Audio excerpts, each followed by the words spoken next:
আমার ছেলেকেই ভালোবাসি, তাই আমি যদি ছেলের বউটাকে একটু ভালো রাখি, ছেলের বউটাকে ঝগড়াঝাটি কম করে ছেলের বউটাকে একটু ছাড় দেই, তাহলে কে ভালো থাকবে? বেসিক্যালি ছেলে।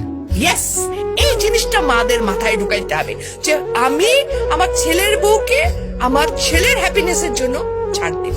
সত্যিকার অর্থে যদি আমি বলবো, একটা ছেলের বিয়ে দেওয়ার পর সংসারটাকে হ্যাপি করার ক্ষেত্রে 80% ক্ষেত্রে একটা শাশুড়ির ভূমিকা অনেক, মানে ছেলের মা।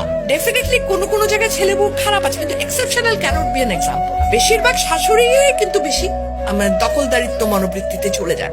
এখানটায় যদি ওনারা একটু ছাড় দিতে পারেন, ওনারা যদি একটু মনে করেন যে না, একটা যখন আমি আমার মেয়ের জামাইকে বলছি কি যে আরে আমার মেয়ের জামাই কত ভালো, আমার মেয়েকে কিছুই করতে দেয় না, সারাদিন অফিস থেকে এসেও সে মেয়েকে রান্নায় হেল্প করে। আর ছেলের ব্যাপার হলে তখন আমরা বলতো কি ছেলের বউ সারাদিন ঘুমায় থাকে, আমার পোলা আসে রান্না করে খাওয়ায়। একই মানুষ কিন্তু আমরা দু রকমের মনোবৃত্তিতে যাচ্ছি, তাই না? এই জায়গা থেকে আমাদের মেয়েদের বেরিয়ে আসতে হবে। আমরা মেয়ের জামাই আসলে পোলাও কোরমার অভাব রাখি না, আর যখন ছেলের বউ তার 1/4 তো আমরা দেই না, ছেলের বউকে বলি এত নেলস তো ভালো না, আমিও তো বলছিলাম আমি তো এত খাইতাম না। সিরিয়াসলি কিন্তু ইট হ্যাপেন্স। কিন্তু মেয়ের জামার জন্য পোলাও কোরমা করতে যদি টাকা না থাকে, আমি ঋণ করে নিয়ে এসো খাওয়াবো।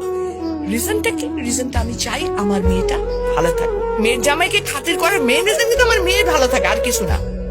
আরেকটা জিনিস আমি আমরা বড়রা যদি ছাড় দিতে পারি, আমরা বড়রা যদি একটু উদার ভাবে চলি, আমরা বড়রা যদি একটু হলেও আচ্ছা ঠিক আছে ওটা এত হিটলারি নিয়মে না যাই, আমি শাসিত হয়েছিলাম তখন অতএব তুমিও শাসিত হবে এরকম থেকে, তাহলে কিন্তু ছেলের বউটা অটোমেটিকলি অনেকটা চেঞ্জ হয়ে যাবে।